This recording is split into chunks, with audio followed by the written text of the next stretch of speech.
दोस्तों, सबसे पहले तो संजय पीटर जी का बहुत बहुत धन्यवाद। संजय भाई, आप थैंक यू ऑप्शन के माध्यम से हमेशा चैनल को कुछ ना कुछ सहयोग करते हैं, हमेशा करते हैं। उसके लिए आपका बहुत बहुत धन्यवाद मित्र, बहुत बहुत बहुत बहुत धन्यवाद। दोस्तों, आज मैं शुरू करने जा रहा हूँ मोहान के आदमखोर बाघ की कहानी। एक्चुअली दोस्तों, जगह का नाम मोहन है, मोहन। लेकिन ये जगह अब मोहान के नाम से जानी लगी है। इसको जो है हर कोई मोहान के नाम से पहचानता है। जिम कॉर्बेट नेशनल पार्क के उसमें ही आती है। दोस्तों, जिम कॉर्बेट साहब के घर मतलब कालादुंगी वाले घर से करीब 18 मील दूर हिमालय की एक लंबी पर्वत श्रृंखला पूर्व और पश्चिम दोनों तरफ जाती है, जिसकी ऊंचाई करीब 9000 फीट है। करीब क्या 9000 फीट है इसकी हाइट। इस पर्वत श्रृंखला के ऊपरी सतह का जो पूर्वी अंतिम छोर है, वहाँ पे ओट्स की घास जो है बहुत ज़्यादा उगती थी। ओट्स शायद कोटू को या कोटू का आटा बोलते हैं हम लोग उसको, या यही घास को ही कहते हैं। इसे मनुष्य और पशु दोनों ही बड़े चाव से खाते हैं। और इस पहाड़ी की चट्टानों के ठीक नीचे कोसी नदी बहती है। ये उसकी एक भौगोलिक संरचना है। तो दोस्तों, घटना कुछ इस तरह से घटी। एक दिन गांव से कुछ लड़कियां और महिलाएं, उनका एक ग्रुप जो है ये ओट्स घास को काटने के लिए पहाड़ी पर आया। सभी महिलाएं जो है अपना घास वास काटने में लगी हुई थी कि अचानक उन लोगों के बीच में एक बाघ आ गया। बाघ को देखकर सभी महिलाएं घबरा गई। ऑब्वियसली बात है यार, घबराना ही था, डरना था। अब भगदड़ मच गई उन लोगों के बीच में, और माँ चीख पुचा पुकार हल्ला गुल्ला, जो भगदड़ जो माहौल जो होता है, आप जानते हो किस तरह का होता है। अच्छा, इस भगदड़ में क्या हुआ, एक बुजुर्ग महिला का पांव फिसला और वो लुढ़कती हुई ढलान से नीचे गिर गई। इन लोगों की चीख पुकार और भगदड़ को के कारण जो बाघ थोड़ा सा इरिटेट हो गया, थोड़ा परेशान हो गया, और जैसे अचानक आया था वैसे ही रहस्यमय ढंग से एकदम गायब भी हो गया। पहले तो सभी महिलाएं एकदम सकते में थी, लेकिन कुछ देर बाद जब उनके दिल का डर कुछ कम हुआ, थोड़ा सा देखा उन्होंने बाघ नहीं है कहीं भी, तो वो सब लोग एक जगह पे आके जमा हो गई और वहाँ से नीचे पहाड़ी के नीचे की तरफ झांकने लगी। तो नीचे की तरफ पहाड़ से, जो ये पहाड़ होता है, इससे एक चट्टान ऐसे निकली हुई थी बाहर को, जिस चट्टान के ऊपर वो बुजुर्ग महिला पड़ी हुई थी। उस बुजुर्ग महिला ने बताया कि वो बुरी तरह से घायल है, और हालांकि बाद में पता चला कि उसकी एक टांग और कई पसलियाँ टूट गई थी। वो बेचारी अपनी जगह से हिल तक नहीं पा रही थी। सभी महिलाएं आपस में विचार कर रही थी कि अब भाई क्या किया जाए, इसको कैसे, बुजुर्ग महिला की जान कैसे बचाई जाए, इसको कैसे ऊपर लाया जाए। फिर अंत में निष्कर्ष निकला कि ये जो काम है ये हम महिलाओं के बस का तो है नहीं। तो ऐसा करते हैं, गांव चलते हैं और वहीं से जो है आदमियों को बुलाना पड़ेगा। जो आदमी आएंगे वही जो है देखेंगे क्या करना है।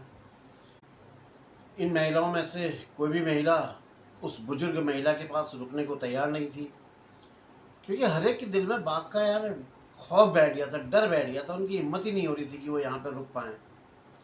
उन्होंने बुजुर्ग महिला से कहा कि वो सब लोग उस समय तो गांव जा रही हैं, अभी हम लोग गांव जा रही हैं, और जल्दी ही वहाँ से आदमियों को लेकर हम लोग आएंगी और फिर उस बुजुर्ग महिला जो है उसे खाई से बाहर निकालेंगे। ऐसा इन लोगों का विचार करके इन्होंने वो बुजुर्ग महिला को बता दिया।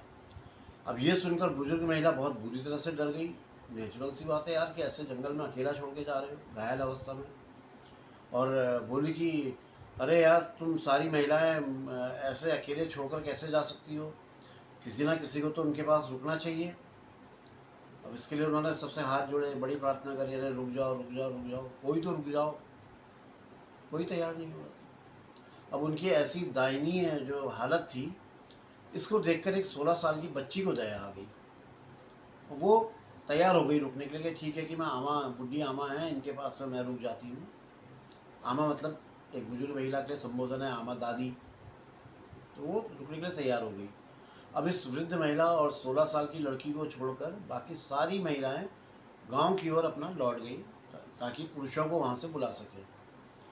लड़की थोड़ा सा दाहिनी ओर मुड़कर पहाड़ के नीचे के हिस्से में बनी एक दरार में पैर फंसाकर उस चट्टान की ओर आ गई जिसमें वृद्ध महिला पड़ी हुई थी। ये चट्टान बहुत तंग और बड़ी पतली सी थी और पहाड़ से थोड़ा ही आगे तक जाती थी। ये चट्टान इतनी पतली थी कि इस पर जरा सा भी हिलने पर कई 100 फुट नीचे खाई में गिरने का डर था। उस बुजुर्ग महिला ने लड़की से कहा कि उसे चट्टान के बगल में ही पास में एक छोटा सा गड्ढा था बगल में ही, कि वो उस पर उसको सरका दे ताकि चट्टान से नीचे गिरने का जो डर है वो मन से निकल जाए। लड़की ने थोड़ा सा मेहनत करके उसे उस गड्ढे पर बैठा दिया और खुद बुजुर्ग महिला की तरफ मुंह करके वो पालथी मार के उतना पाँव ऐसे मोड़ करके ऐसे पालथी मार के उसकी तरफ मुंह करके बैठ गई। ऐसे सामने बुजुर्ग महिला है, ऐसे हुआ है, उसके पीछे क्या हो रहा है उसे नहीं पता है। उस जगह से गांव 4 मील की दूरी पे था। अब ये दोनों बैठे बैठे बातें कर रही थी कि उनके साथ की महिलाएं कितनी देर में गांव पहुंचेंगी पहले तो, और फिर कितनी देर में उन्हें गांव वालों को समझाने में लगेगी, कितना समय लगेगा गांव वालों को समझाने में कि ऐसी ऐसी दुर्घटना हो गई है। और उससे बड़ी बात ये, क्या उस समय गांव में आदमी मौजूद होंगे, इधर उधर तो नहीं होंगे? अगर होंगे तो वो लोग कितनी देर में इनके पास पहुंचेंगे? कई तरह की लोग की आपस में बातें चल रही थी, बड़ी फुसफुसा करके ये एक दूसरे से बातें कर रहे थे बहुत धीरे धीरे आवाज़ में, क्योंकि इन्हें डर था कहीं बाघ आसपास में ही ना हो और इनकी आवाज़ को सुनकर अचानक से इन पर हमला ना कर दे, क्योंकि पॉसिबल थी, कर सकता था बाघ हमला, आता तो करता ही हमला। अचानक उस महिला की, जो वृद्ध महिला थी, उसकी एकदम से आंखें चौड़ी हो गई और वो डर से कांपने लगी। जब लड़की ने उस वृद्ध महिला का चेहरा देखा, उसके चेहरे का डर का भाव देखा, तो उसने अपनी गर्दन ऐसे घुमा करके पीछे की ओर देखा, तो वहाँ बाघ पहाड़ की एक छोटी सी गुफा से बाहर निकल रहा था और इन दोनों की तरफ जो है अपना बढ़ता चला आ रहा था। लड़की की भी हालत खराब। अब दोस्तों इस बात को आप लोग खुद समझ सकते हैं कि क्या बीत रही होगी उस समय उस वृद्ध महिला और वो लड़की के दिल में, जिनके सामने एक भयानक और लंबा चौड़ा बाघ उनको नुकसान पहुंचाने के इरादे से उनकी तरफ बढ़ रहा हो। अरे यार, हम लोगों के सामने तो कोई खतरनाक कुत्ता ही आ जाए तो डर से शरीर कांपने लगता है, कहीं काट ना ले, झपट ना जाए।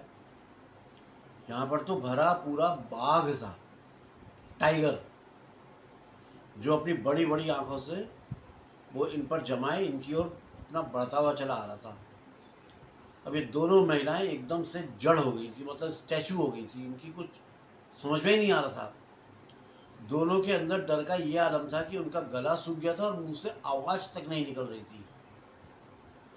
ये दोनों जिस जगह में थी वहाँ से उठकर ऐसा भी नहीं था कि कहीं भाग जाओ, क्योंकि एक तरफ कुआं एक तरफ खाई वाला हिसाब था, भागने का तो सवाल ही पैदा नहीं उठता वहाँ से, क्योंकि इतनी सक्रिय और इतनी पतली, मैंने बताया आपको, खाई थी, चट्टान थी।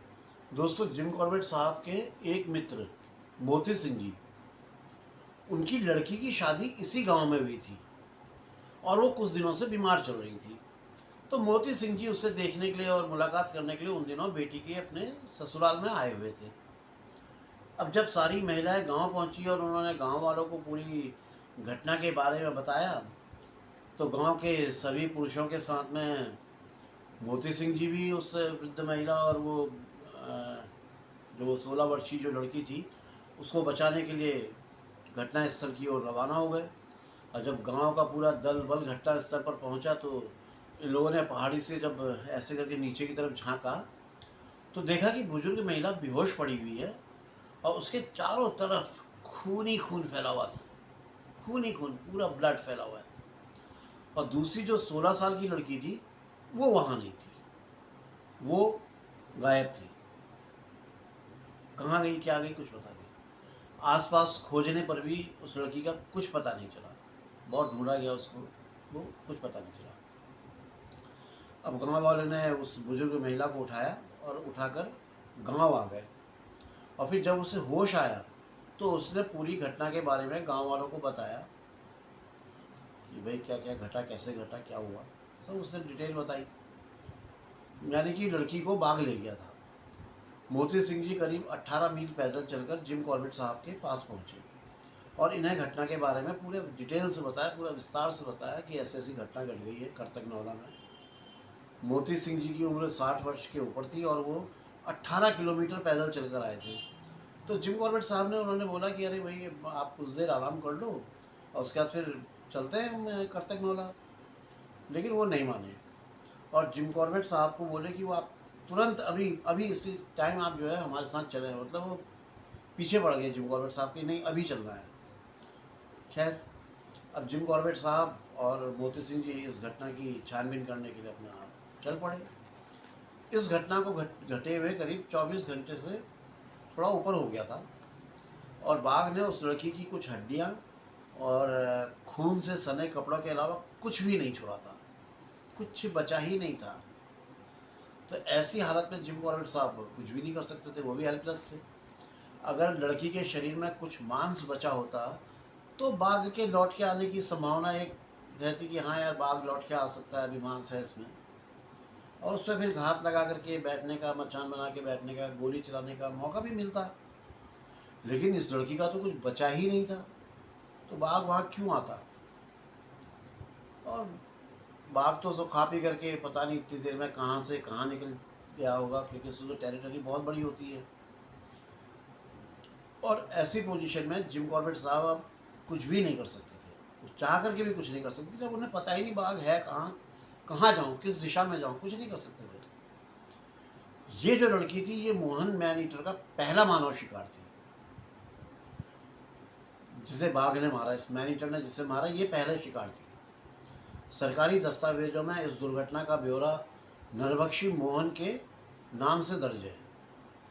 इस लड़की की हत्या करने के बाद जाड़ों का मौसम आ गया, तो बाघ जो है पहाड़ी के टॉप से नीचे कोसी घाटी में कहीं चला गया।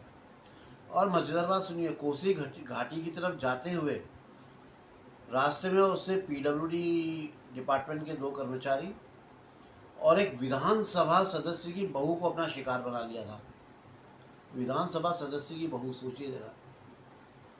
हालांकि इस बीच उसने और भी कई शिकार किए थे, जो अभी यहाँ पे डिस्कस करना तो बेकार है। अब जाड़ों के बाद जैसे ही गर्मियाँ शुरू हुई, बाघ अपने पहले शिकार वाली जगह वहाँ लौट के आ गया, यानी कि वही ओट्स घास वाली पहाड़ी जहाँ 16 साल की बच्ची को उसने मारा था, पहला शिकार किया था। इसके बाद वो कई सालों तक कोसी घाटी से लेकर काकड़ी घाट और गरजिया तक के करीब 40 स्क्वायर माइल्स के एरिया में आतंक अपना फैलाता रहा, मचाता रहा, और अंत में उसने अपना ठिकाना कातकनौला के गांव के पास मोहन नाम के पहाड़ पर बना लिया। यही मोहान जिसको बोलते हैं। अब इसको हर कोई मोहन के नाम से कहता है, मोहन ब्रिटिश वो हो गया ना, नाम है मोहन। जिन दिनों मोहान में बाघ सक्रिय था उस समय कुमाऊं डिवीजन के जिला सम्मेलन में एक चर्चा हुई कि यूनाइटेड प्रोविंस के कुमाऊं क्षेत्र में 3 नरभक्षी बाघ सक्रिय हैं, जिनका वर्गीकरण कुछ इस तरह था। पहला चौगढ़ जिला नैनीताल, दूसरा मोहान जिला अल्मोड़ा, और तीसरा कांडा जिला गढ़वाल। कांडा की मैंने अभी ख़त्म करी है सीरीज, आपको याद होगा। चौगढ़ के बाघों को जिम कॉर्बेट साहब ने मार दिया था, मैं उसको सुनाऊंगा बाद में इसके बाद, क्योंकि लंबी कहानी है वो। उसके बाद अल्मोड़ा के डिप्टी कमिश्नर बेंज साहब ने इन्हें इनके वादे की याद दिलाई और कहा कि अभी तो वादे का एक ही भाग पूरा हुआ है, अभी तो मोहन का आदमखोर बाघ बचा हुआ है और वो लगातार इंसानों का शिकार किए जा रहा है, दिन प्रतिदिन वहाँ के लोगों के लिए खतरा बना हुआ है। एक हफ्ते पहले ही उसने करतकनौला गांव के 3 निवासियों को मारकर खा लिया है। कार्तकनौला है या करतकनौला है, मैं थोड़ा सा कंफ्यूज कर रहा हूँ, मेरे ख्याल से करतकनौला है। इसके साथ ही बेंज साहब ने जिम कॉर्बेट साहब को करतकनौला जाने के लिए रिक्वेस्ट करी कि साहब अब आप जाओ वहाँ पे, तो बहुत उधम काट रहा है, बहुत बवाल कर रहा है बाघ। जिन दिनों जिम कॉर्बेट साहब चौगढ़ के बाघों का शिकार करने में व्यस्त थे, उन्हीं दिनों बेंज साहब ने कुछ शिकारियों को करतकनौला भेजा था कि वो लोग नरभक्षी बाघ को मार दें। लेकिन मारना तो दूर, वो उसको ढूंढ तक नहीं पाए, उसको देख तक नहीं पाए, और फिर वापस अपने डिपो रानीखेत लौट गए थे। तो उसी दौरान जब ये शिकार पे थे, मतलब ये रानीखेत वाली टीम जब शिकार पे थी, उसको ढूंढ रही थी, उसी दौरान बेंज साहब ने जिम कॉर्बेट साहब को भी संदेश भेजा था कि अब इन्हें करतक नौला जाना चाहिए, और इसके साथ एक हिदायत भी दी थी कि इन्हें बहुत सावधानी से नरभक्षी का शिकार करना होगा, क्योंकि जब दो पार्टियां एक ही जगह पे काम कर रही हों तो दुर्घटना होने की बहुत संभावना होती है। होता भी है ऐसा कि पता लगा कि उधर से फायर कर दिया, वो इधर शिकारी को लग गया, क्योंकि इशारों में और आवाज़ में होता है ना सारा खेल, तो कन्फ्यूज़न हो जाता है कई बार, तो इसलिए एक ही शिकारी होना चाहिए। मई का महीना था और शरीर को झुलसाने वाली गर्मी हो रही थी, और ऐसे में एक दिन जिम कॉर्बेट साहब अपने 2 सेवकों और 6 गढ़वालियों को साथ लेकर 1 बजे रामनगर रेलवे स्टेशन पर रेलगाड़ी से उतरे और वहाँ से कार्तक-नौला गांव के लिए करीब 24 मील की पैदल यात्रा पर निकल पड़े। इन लोगों का पहला पड़ाव गर्जिया केवल 7 मील की दूरी पर था। गर्जिया पहुँचते पहुँचते इन लोगों को शाम हो गई थी। बेंज साहब का जो पत्र पाकर जिम कॉर्बेट साहब जो है ना, तुरंत अपना आनंद फानंद में जल्दीबाजी में अपने घर से निकल गए थे। इसलिए ये गर्जिया डाक बंगले में जो रुकने के लिए जो अनुमति पत्र था, अलॉटमेंट लेटर, वो लेना भूल गए। इसलिए इन्हें डाक बंगले में रहने के लिए जगह नहीं मिली। जब जगह नहीं मिली तो ये बाहर खुले में इन्होंने अपना टेंट लगाया और उसी में सो गए। गर्जिया में कोसी नदी में करीब 100 फीट ऊंचा एक पहाड़ है जिसमें गर्जिया माता का मंदिर है। जय माता रानी। अब जिम कॉर्बेट साहब सोने की कोशिश कर रहे थे तो इन्हें कुछ गिरने की आवाज़ें सुनाई पड़ी, जैसे छोटे छोटे पत्थर गिर रहे हो। इनका अनुमान था कि पहाड़ के ऊपर से कुछ पत्थर नीचे चट्टानों पर गिर रहे होंगे, लेकिन कुछ देर बाद ये आवाज़ें जो है बार बार आने लगी, लगातार आने लगी। अब इससे जिम कॉर्बेट साहब को चिंता होने लगी कि यार ये आखिर बवाल की क्या है, ये क्यों इतना, ये पत्थरों के गिरने की इतनी देर से आवाज़ें क्यों आ रही हैं। अब ये अपने बिस्तर से उठकर बैठ गए। फुल मून लाइट थी, काफ़ी अच्छा खासा प्रकाश रोशनी चारों तरफ फैली हुई थी। इतना उजाला था कि किसी सांप आदि से अगर कोई सांप वाप भी निकलता तो बिच्छू उच्छू भी होता तो ये उसको देख करके बड़े आराम से उससे बचकर चल सकते थे। वैसे भी इनकी आंखें बहुत तेज़ थी, रात में देख सकते थे। इन्होंने अपनी चारपाई को छोड़ा और ये देखने के लिए निकल गए कि आखिर ये पत्थर कहाँ से आ रहे हैं और वो आवाज़ें किस चीज़ की है। नदी के पास पहुंचकर इन्होंने देखा कि वो आवाज़ें मेंढकों की थी।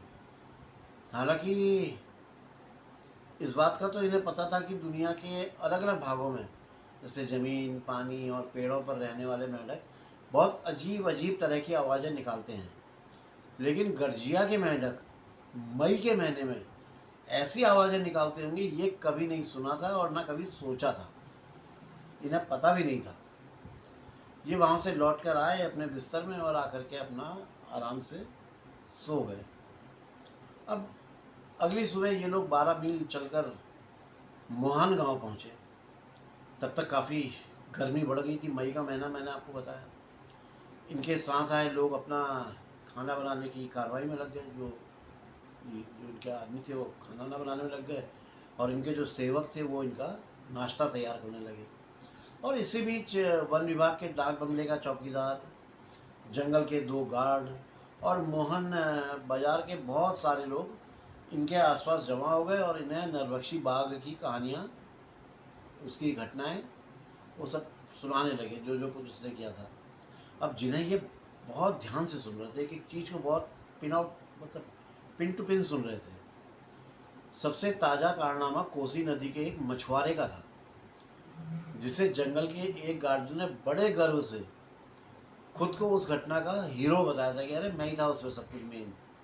उसने बड़े विस्तार से बताया कि एक दिन कैसे नदी के मोड़ पे मछुआरे का सामना नरभक्षी बाघ से हो गया और किस तरह से मछुआरे ने अपनी फिशिंग रॉड फेंकी और गार्ड के कंधे से राइफल छीन ली। इसके बाद जान बचाने के लिए ये दोनों लोग भागने लगे। इनको भागता देख बाघ भी जो है बहुत तेज़ी से इनके पीछे भागा। वो आगे बताता, उससे पहले ही जिम कॉर्बेट साहब ने उसको बीच में टोक दिया और उसको पूछा, अरे भाई तुम बता तो रहे हो लेकिन एक बात बताओ, क्या तुमने पीछे मुड़कर देखा कि वाकई में बाघ तुम लोगों के पीछे दौड़ कर आ रहा है कि नहीं? तो उस गार्ड ने जवाब दिया, अरे नहीं साहब, क्या बात आप कह रहे हो? जो इंसान जान बचाने के लिए भाग रहा है वो भला वो पीछे मुड़ के कैसे देख सकता है? कहाँ दिखेगा पीछे मुड़ के? वो तो आग की सीट में दौड़ता जाएगा सीधे। फिर उसने मछुआरे के बारे में बताया कि साहब फिर मछुआरा जो है भागते भागते अचानक फिसल गया और फिसला और नीचे के खेत में एक सोए हुए भालू के ऊपर भड़ाम से गिर गया। जैसे ही मछुआरा भालू पर गिरा, भालू भी एकदम से घबरा गया। अरे यार, ये क्या बवाल हो गया? वो तो अच्छा खासा गहरी नींद में सोया हुआ, उसके ऊपर एक भारी भरकम चीज गिरी, वो भी एकदम से चौंका। अब भालू ने बहुत जोर से चीखा और एक तरफ भागना शुरू कर दिया। उसके बाद तो हर तरफ से शोर और भगदड़ बिल्कुल भयानक वाली मच गई। जिसको जो दिशा दिखाई पड़ी वो उस दिशा की तरफ भाग गया। यहाँ तक कि भालू भी एक दिशा उसने पकड़ी और उस तरफ भाग निकला। उसने कहा, ये क्या बवाल आ गया यार? भागते भागते मछुआरा जंगल में रास्ता भटक गया। अब कहाँ जाए? राइफल है उसके पास, लेकिन कहाँ जाए? खैर बहुत देर बाद उसे जो है डाक बंगले का रास्ता मिला और जैसे ही वो डाक बंगले पहुंचा तो तुरंत गार्ड ने उसकी छाती में सवार हो गया, उसको बड़ी खरी खोटी सुनाने लगा और डांटते हुए कहा, यार कैसे आदमी हो यार तुम? एक तो मेरी राइफल छीन ली और उसके बाद भाग भी गए और मुझे बाघ और भालू से निपटने के लिए वहाँ निहत्था और अकेला छोड़ दिया। अरे बिना हथियार के मैं क्या कर सकता था भाई? हाँ, इस तरह से जो है मछुआरे को बहुत खरी खरी सुनाकर गार्ड ने अपने मन की जो ठीस थी, जो भी वो थी, सब बाहर निकाल दी और उनको मन को थोड़ा शांति मिलेगी। इसके बाद मछुआरा अगले दिन ही मोहन गांव से चला गया। इस किस्से को रोकते हुए गार्ड ने बताया कि भालू पर गिरने के कारण मछुआरे की एक टांग में चोट लग गई थी, काफ़ी चोट लग गई थी और फिर वहाँ पर रुकने का उसका कोई फ़ायदा भी नहीं था, क्योंकि कोसी नदी में जो मछलियाँ पकड़ने के लिए जहाँ पे वो आया था उस क्षेत्र में कोसी में मछलियाँ थी भी नहीं, तो उसका वहाँ रुकना बेकार था, तो वो चला गया। अब दोपहर तक ये लोग अपना भोजन आदि करके आगे की यात्रा के लिए तैयार हो गए। ये लोग मतलब जिम कॉर्बेट साहब और उनके साथी आगे की यात्रा के लिए तैयार हो गए। मोहन गांव के कुछ लोग इनको विदा करने के लिए खड़े थे। उन्होंने इन लोगों को सावधान रहने की हिदायत दी, क्योंकि रास्ते में जो घना जंगल पड़ने वाला था वो जंगल नरभक्षी टाइगर की टेरिटरी थी, वही क्षेत्र था। अब ये लोग 4000 फीट की चढ़ाई चढ़कर करतक नौला के लिए चल पड़े, खड़ी चढ़ाई। अब ये लोग बहुत धीरे धीरे बहुत आराम आराम से चल रहे थे, क्योंकि इनके आदमियों के पास बहुत सामान बढ़ गया था, बहुत भारी हो गया था उनका सामान और रास्ता भी जो है एकदम खड़ी स्ट्रेट चढ़ाई वाला था। ऊपर से मई की भीषण गर्मी, खड़ी चढ़ाई, धूप लग रही है, सूरज चमक रहा है यार। असल में कुछ समय पहले ऊपर के इलाकों में जो गांव बसे हुए थे वहाँ पर कुछ प्रॉब्लम हो गई थी। मतलब प्रॉब्लम इतनी बड़ी हो गई थी कि नैनीताल से पुलिस को तक बुलाना जरूरी हो गया था, पुलिस भी आई थी। तो कितनी बड़ी प्रॉब्लम हुई होगी आप समझ सकते हैं। तो जिम कॉर्बेट साहब को नीचे मोहान में सुझाव दिया गया था कि ऊपर के गांव में फैली, हो सकता है कि ऊपर गांव में जो अव्यवस्था वगैरह फैली हुई है तो वहाँ पे इनको ज़रूरत की चीज़ें मिलने में परेशानी हो जाए। इसलिए आप एक काम करो कि अपने और अपने साथियों के लिए जो भी खाने पीने का या ज़रूरत का सामान है वो नीचे मुहान से ही ले लो, क्योंकि ऊपर का कोई भरोसा नहीं है। अब वो इन्होंने सारा सामान वहाँ से खरीद लिया तो उस वजह से इनका सामान कुछ और ज़्यादा भारी हो गया। रास्ते में कई जगह पर रुक रुक कर चलते हुए ये लोग एक खेतों वाले क्षेत्र में पहुँचे, मतलब जो खेत होते हैं वहाँ पे पहुँच गए। दोपहर हो चुकी थी और अब नरभक्षी का भी कोई खतरा नहीं था। इसलिए जिम कॉर्बेट साहब अपने आदमियों से तेज चलते हुए उनसे थोड़ा आगे बढ़ गए। अब वो पीछे पीछे आ रही है, अपना आगे बढ़ गए। नीचे मोहान में जो इन्हें जंगल में गार्ड मिला था उसने इनको एक वन विभाग की चौकी के बारे में बताया था। ये चौकी मोहान से भी दिखाई पड़ रही थी। सोचा कि देखिए साहब वहाँ जाके आप रुकिएगा। मतलब वहाँ से मोहान भी दिखता था और मोहान से वो दिखती थी। गार्ड ने इन्हें ये बताया कि करतक नौला में ये चौकी इन लोगों के रहने के लिए सबसे अच्छी जगह रहेगी। ये चौकी एक ऊंची जगह पर थी जहाँ से मोहान और आसपास का पूरा एरिया जो है साफ साफ दिखाई पड़ता था। चौकी की ओर चलते चलते ये एक ऐसे मोड़ में पहुंचे जिसके एक और छोटी सी खाई थी और वहां पे घना झाड़ झंकार वगैरह हो रहा था, झाड़ियां हो रही थी बहुत भयानक। उस जगह से थोड़ा आगे बढ़कर इन्हें एक महिला दिखाई दी जो एक पानी के स्रोत की पतली सी धारा से, पतली धारा आ रही थी, पानी का नौला जिसको बोलते हैं पहाड़ों में, पतली सी धारा उससे आ रही थी।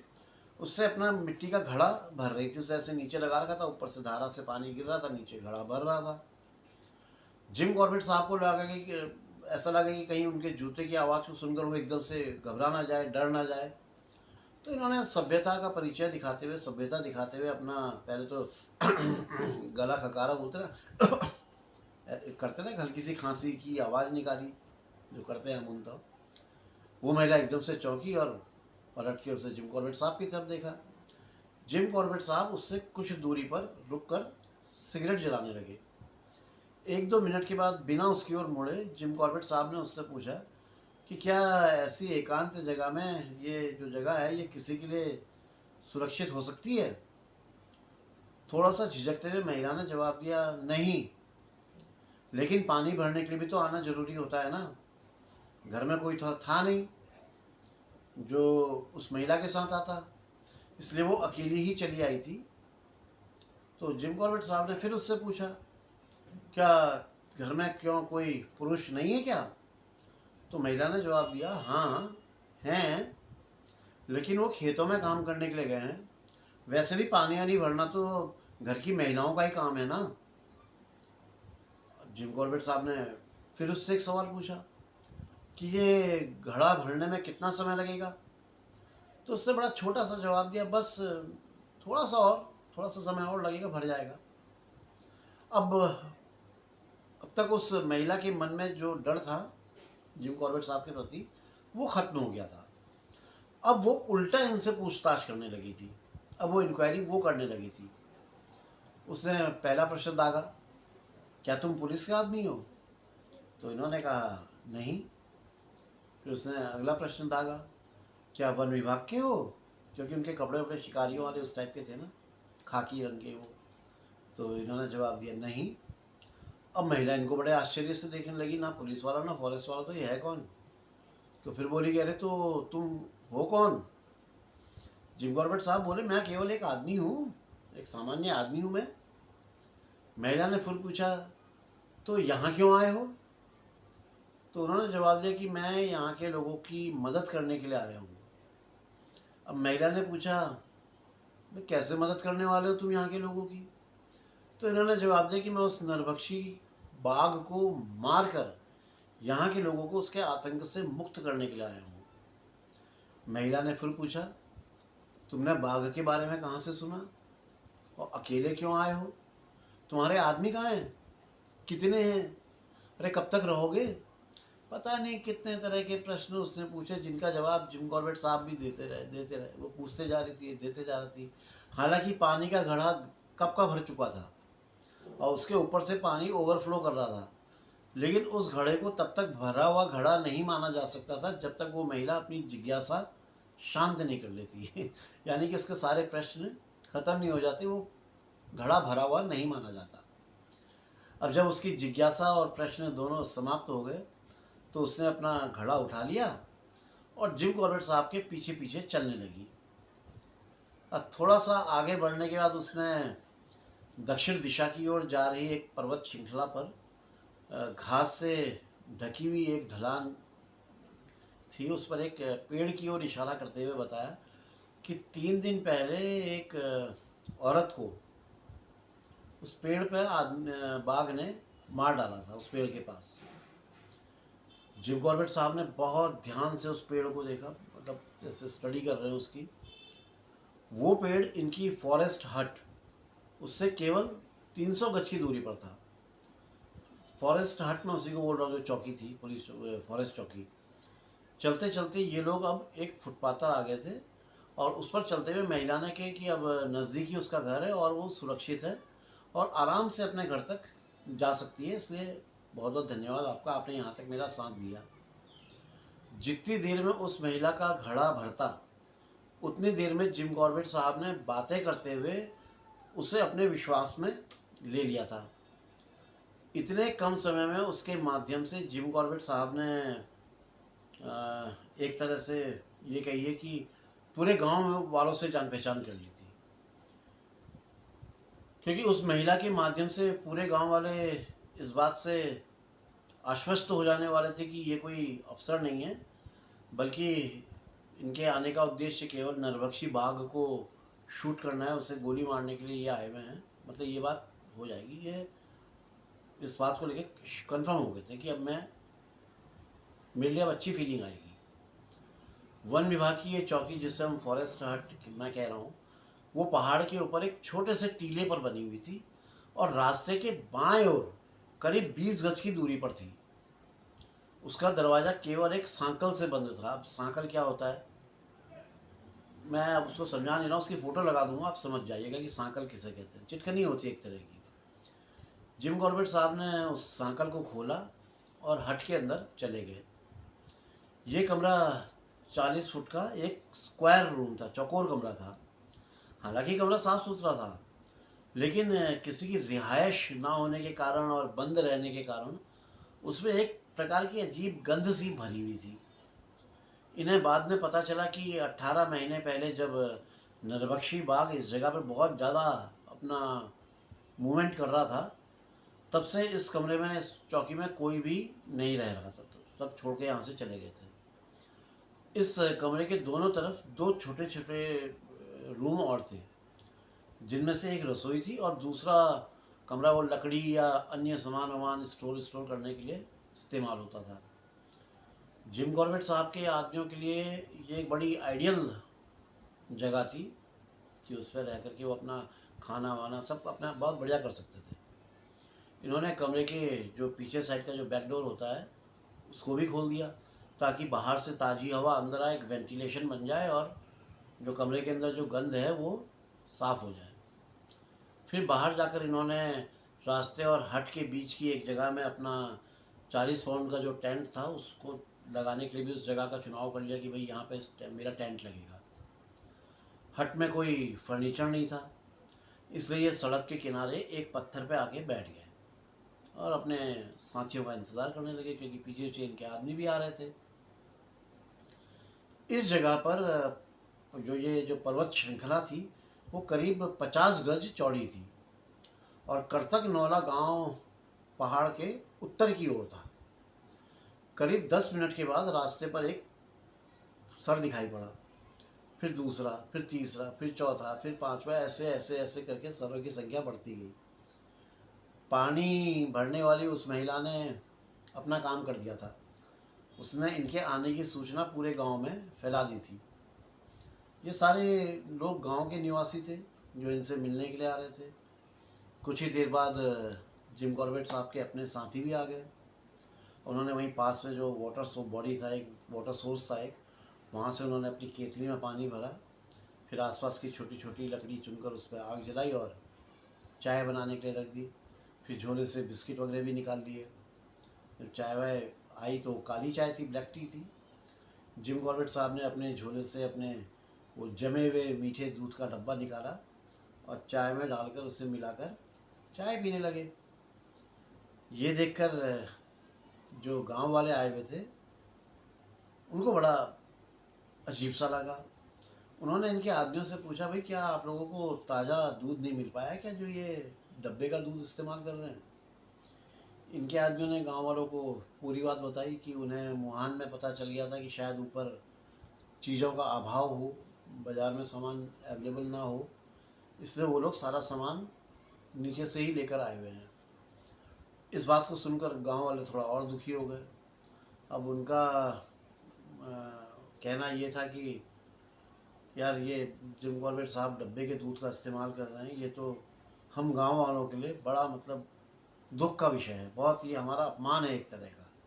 उनको ताज़ा दूध चाहिए भाई, ये नहीं, ये डब्बे का दूध नहीं चलेगा। अब जिम कॉर्बेट साहब ने भी तुरंत उनसे क्षमा मांगी, माफ़ी मांगी और कहा कि भाई ठीक है, कल से आप लोग मतलब गांव वाले उन्हें दूध दे दें और मतलब जितनी इनकी आवश्यकता है, इनके आदमियों को जितनी आवश्यकता है उतना दूध दे दें, लेकिन उसके बदले में जिम कॉर्बेट साहब उसका मूल्य उनको देंगे, दूध के पैसे देंगे। तो मुखिया तैयार हो गया, जो भी मुखिया रहा होगा उस टाइम। उसने कहा साहब आप बिल्कुल परेशान ना हो, कल से सब कुछ आपकी सेवा में हाजिर हो जाएगा, आपको जो भी ज़रूरत है आप बता दीजिएगा, आपको मिल जाएगा, ऐसा कुछ नहीं है, सब ठीक है। तो दोस्तों इसके बाद क्या हुआ ये जानने के लिए तो आप सब लोग उत्सुक होंगे और मैं भी बताने को उत्सुक हूँ, लेकिन ये समयाभाव के कारण आज संभव नहीं है। इस घटनाक्रम को आगे सुनाने के लिए तो सुनने के लिए तो आपको बने रहना पड़ेगा ना यार, उत्तरांचल डायरीज़ के साथ। मैं जानता हूँ दोस्तों आप लोग मुझे और उत्तरांचल डायरीज़ को बहुत प्यार करते हैं और अपना आशीर्वाद देने के लिए हमेशा तैयार रहते हैं। आप लोगों के ऐसे ही स्नेह, प्यार और आशीर्वाद से मुझे हौसला मिलता है और चैनल को आगे ले जाने के लिए, इसको आगे बढ़ाने के लिए प्रेरणा भी मिलती है। या आप ही लोगों को जाता है सारा क्रेडिट। यार आप लोग अपना ये प्यार और आशीर्वाद हमेशा ऐसे ही बना के रखना और साथ ही मेरे लिए भगवान से, अल्लाह से, जीसस से सबसे दुआ करना, वाहेगुरु से, कि मैं जल्दी स्वस्थ हो जाऊँ, जल्दी ठीक हो जाऊँ। अब बहुत हो गया यार। जो भी महिला और पुरुष मित्र आज चैनल में पहली बार आए हैं उन सबका तहे दिल से इस्तकबाल करता हूँ, स्वागत करता हूँ। आप लोगों का बहुत बहुत आभार और अभिनंदन कि आपने अपना कीमती समय निकालकर चैनल को दिया, उत्तरांचल डायरीज़ को दिया। आप लोगों का बहुत बहुत बहुत धन्यवाद। उम्मीद करता हूँ कि आप लोग चैनल को सब्सक्राइब करेंगे, लाइक करेंगे, शेयर करेंगे, कमेंट करेंगे, है ना। और मुझे यार आपके कमेंट्स का इंतज़ार रहता है। पता नहीं क्यों आप लोगों ने कमेंट्स देने में बहुत कंजूसी कर दी है। थोड़ा सा तो टाइप करना होता है यार, कर दिया करो। कुछ नहीं हो तो यूँ करके अंगूठा ही दिखा दो, फ्लावर दे दो, कुछ तो यार। तो चला दो उंगली फटाफट यार, क्या देर है। और हाँ, आप सभी नए और पुराने मित्रों से सबसे प्रार्थना है कि हो सके तो थैंक यू वाले ऑप्शन का प्रयोग ज़रूर करें और जो भी आपकी श्रद्धा हो उससे कुछ चैनल को ज़रूर डोनेट करें। उत्तरांचल डायरीज़ हमेशा आपका आभारी रहेगा। वाकई में ज़रूरत है उत्तरांचल डायरीज़ को।